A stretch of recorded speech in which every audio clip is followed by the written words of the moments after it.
But another contentious issue in the recent election was shutting down of internet services, including access to social media platforms. But this isn't an isolated or special case just to Uganda. Arbitrary internet blackouts seem to have become very regular on the continent, especially during politically sensitive times, say like elections.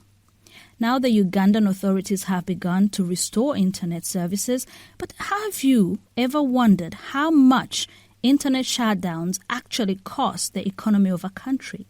It's something many of us would want an answer to, and a question that Audrey Brown put to Andrew Sullivan, president of the Internet Society.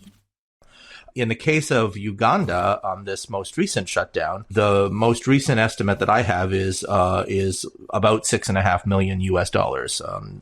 There's a large number of economic activities that depend upon the internet, and it isn't just network traffic itself, but it also includes online sales, whether that includes the putative value of being able to talk to one another and so on, the replacement value of telephone calls, like for instance, what does it cost to use the telephone instead of using the internet?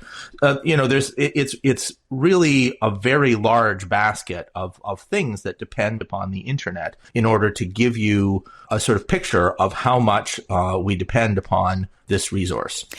I was reading a little bit of information about this. It's, for instance, Sudan is said to have lost about $1 billion US in June 2019 when there was a shutdown of nearly a month. And that was like about 1% of the country's GDP. So I'm just wondering, is this loss irrevocable, or can a country recover from it and recover the money, the loss of income, as it were, or the loss of spend?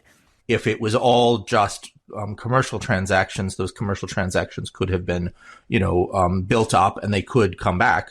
What's more likely, especially if you have a very long shutdown, like a month, what's more likely is somebody's gone and found another source. So probably that, the value of that transaction has gone. What can happen, of course, is that the traffic comes back and people start depending on the network, and the value of the network continues to grow. But it is really important to understand that when a shutdown happens, the rest of the internet notices that shutdown has happened, and everybody else is deciding all of the time whether to depend on a particular network. What they're trying to do is to decide: do I put services in that location? Do I build more infrastructure there? And do I depend on that network? And if a network disappears along these lines because of political motivations, then others will say, that network is too unreliable. I'm going to build my traffic in another pattern. And we've seen this over and over again. Service providers decide to take infrastructure out of countries. They've built infrastructure in them sometimes, and they decide to remove them because the shutdowns are too disruptive to their regular operations. So why do you think governments do this then, if the cost can be that great?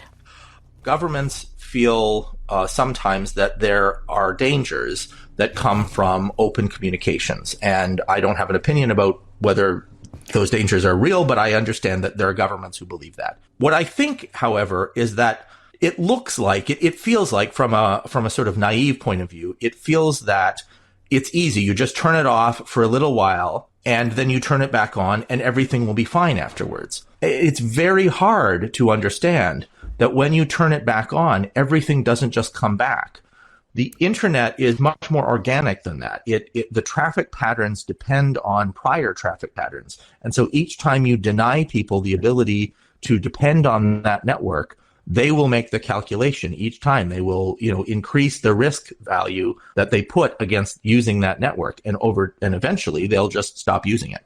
But if you end up having those services not living in the country, you have to use the interconnections with other countries. And sometimes those interconnections are not just to a country that's nearby. Sometimes they're all the way back to Europe. So you have to pay the cost of, submarine cable communication, or via satellite, which also has latency problems.